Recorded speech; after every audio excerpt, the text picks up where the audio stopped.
All right, welcome back to the channel. I have another video for you today where we're going to break down a little look at a video by Dr. Sean Baker again. And this one was released this last week, and it is about a study. And that study is about vegetables. So let's go ahead and get into the video. Still here in Big Sky, Montana. We're staying at the home, or at a sort of a guest home of some good friends of ours here in Big Sky, and we went out for a nice meal last night. And it was kind of interesting. This was at a place called the Horn and Cantle here in Big Sky, Montana. Excellent, high quality, different beef and game meat. We had some elk and some, a pretty big size tomahawk and a couple other steaks up there. We had some foie gras and quite a bit of a meat fest, so I had a pretty good feast. But it was interesting that one of the persons that worked at that restaurant apparently was doing a carnivore diet.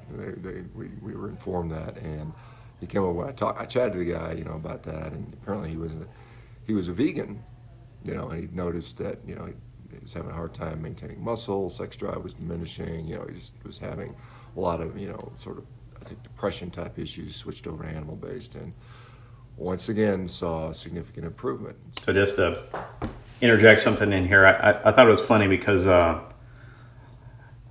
carnivore is still kind of a fairly small community. I mean, there's a lot of people who are jumping into this, but it's a pretty small community. And I was in a class the other day, and this is a coaching related class that I was involved in, and we were doing some role playing, and the other two people that I had was role playing with for this coaching class. Actually, both of them ended up also being carnivore, and that I just thought that was interesting. I mean, what were the odds that these two other people that I was paired with were also carnivore? So just something interesting to mention there. So there's more and more people that are trying it and having a lot of success with it. Well, this is an interesting study that was just released out of the UK. I think Oxford University did a survey of like 400,000 people and looking at. So 400,000 people. This is a study about eating vegetables and the risks of heart disease, cardiovascular disease, and vegetable consumption, fruit and vegetable consumption. And what they saw was... So just to stop it here, so one of the things that said participants were asked how many vegetables they ate each day, and this was compared with rates of heart disease. So again, this is a food frequency questionnaire. So right off the bat, this is epidemiological. Food frequency questionnaires are notoriously kind of sketchy, right? So not saying this is the best study out there. Epidemiological studies and food frequency questionnaire studies are very, very problematic at best, but here's one that kind of trends against I guess what you would say is the typical narrative, and what we think of is fruit and vegetables are really, really good for you, and you have to eat them in order to be healthy. Actually, it was just vegetables, but what they saw was that vegetable consumption did not seem to have a protective effect towards cardiovascular disease for the most part, particularly for cooked vegetables. They saw that raw vegetables had a slight protective effect. However, once they sort of they accounted for confounding factors like wealth and other healthy lifestyle factors, that difference became none. So basically, this study shows that eating a bunch of fruits and vegetables doesn't really do anything unless... Yeah, so he's right in this discussion of this particular study. There was a confounding factor here, right? Like he mentioned, the study, the way it was broken out, was it was looking at people who ate cooked vegetables and people who ate raw vegetables. So basically, there was no correlation between the heart disease and the cooked vegetables. No difference, right? They did perceive, a slight benefit to eating the raw vegetables, but then they had to account for confounding factors. So the other confounding factors, such as wealth and lifestyle, they couldn't find any correlation that says, oh yeah, eating raw vegetables was associated with a positive benefit when it comes to avoiding heart disease. None. So basically, this study shows that eating a bunch of fruits and vegetables doesn't really do anything unless it's accompanied by positive lifestyle factors, which is basically the healthy user bias, which we've seen over and over again. So the people that say, you got to eat a bunch of fruits and vegetables to be healthy, I don't think that's true. And I think, what you probably need to do is stop eating junk food. And whether you want to eat fruits and vegetables or you want to eat a bunch of, steak, either of those options is probably going to be healthier. In my view, the one that's going to lead to better retention of muscle mass and better gut health is going to be the steak option. So one thing to mention here, and I think Sean Baker makes this point, is that, as a part of this healthy user bias, one thing you see is that these people are eating, say, more vegetables than junk food, right? So maybe they're reducing, or they have lower consumption of refined processed sugar in their diet. Maybe they have additional exercise. So if you're simply saying, hey, is there some sort of positive benefit of swapping junk food for vegetables, then yeah, absolutely. This is one of the reasons why when we see studies that talk about the benefits of a vegetarian or vegan diet, often what that is it's demonstrating that a vegetarian or vegan diet has health benefits over a diet that's full of processed food and junk food. And I 100% agree with that, right? It's just that for the people who are in the carnivore community, they see that meat is also a whole, minimally processed food. If you're simply getting a butchered cut of meat, then that is a whole minimally processed food. And you can take that steak and cook it up and eat it and gain the benefits from the nutrition within it. The issue that you're seeing here, or you're not seeing, is there some sort of advantage to innate advantage to fruits and vegetables over meat, and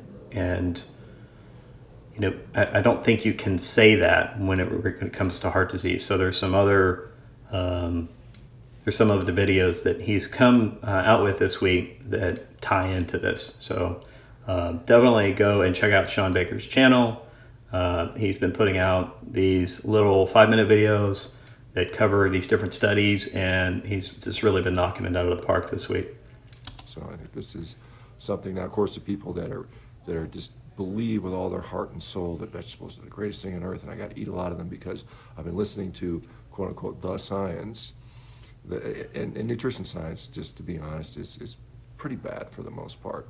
Particularly when you have these epidemiological studies like this one was, but many other ones out there. The people will sit there and tell you got to eat all these fruits and vegetables.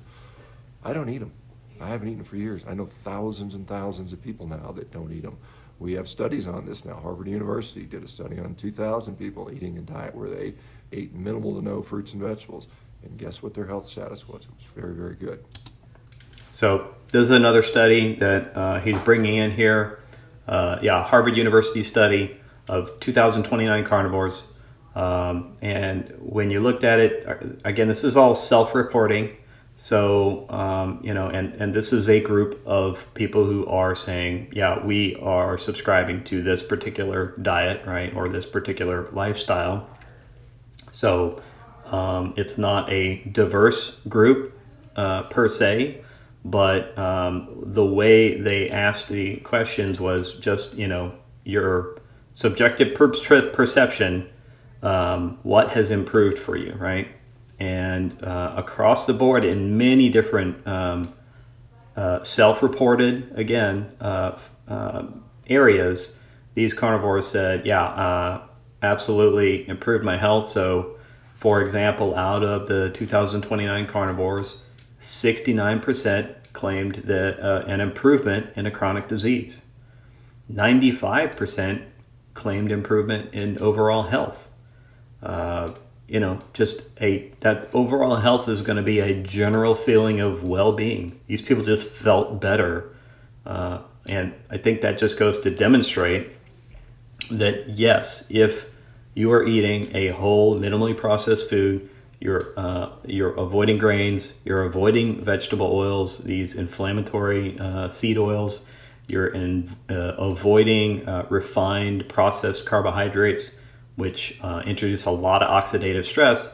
That can be a healthy lifestyle factor. Other things that improved, hunger. 91% of people said their hunger and their food cravings improved. I mean, who wouldn't want that, right? Who wouldn't want to not feel like a slave to food or constantly hungry or constantly craving something, right? 85% talked about improved mental clarity. 83% improved focus. So those go hand in hand, mental clarity and focus, right? For whatever reason, 83 to 85% said, hey, I just felt, like I had better brain function on this diet, right? You're not going to get that if you're truly not getting some benefit from if the food isn't meeting the body's needs, right? In terms of nutrients and in terms of energy. So it's got the vitamins, the minerals, the essential fatty acids, essential amino acids, right? All of those are covered in this diet, lifestyle, whatever you want to call it. And again, these people are obviously getting plenty of energy to run their brain, and their brain actually feels better, right? They have better cognitive performance. Now, I can't say like objectively they have better cognitive performance, but we could say subjectively they feel like they have better cognitive performance. And when it's overwhelming, like such as 85% or 83%, then there is something to that and it needs to be investigated further, right? 89% claimed improved energy. So again, that ties into the brain and how you feel overall. You don't feel tired, you don't feel sluggish. So again, obviously a small study, just 2,029 carnivores, but still a study that makes you stop and think and should be prompting researchers to do interventional studies and to do more high quality studies on the carnivore diet. Anyway, something to think about. Got a little work to do. Get a little podcast in, and then we'll be hopefully, maybe tomorrow I'll get some skiing in. But you guys take care. We'll talk to you soon. All right. So again, check out Sean Baker's channel. He's had a lot of good videos this week. These little 5 to 10 minute videos, and he's released a lot of information about various studies this week. I will be covering some more of these in more of these episodes. So if you like what you're seeing here and you like this sort of context that's being added and the discussion around these studies and around this information, then please like and subscribe. Thank you.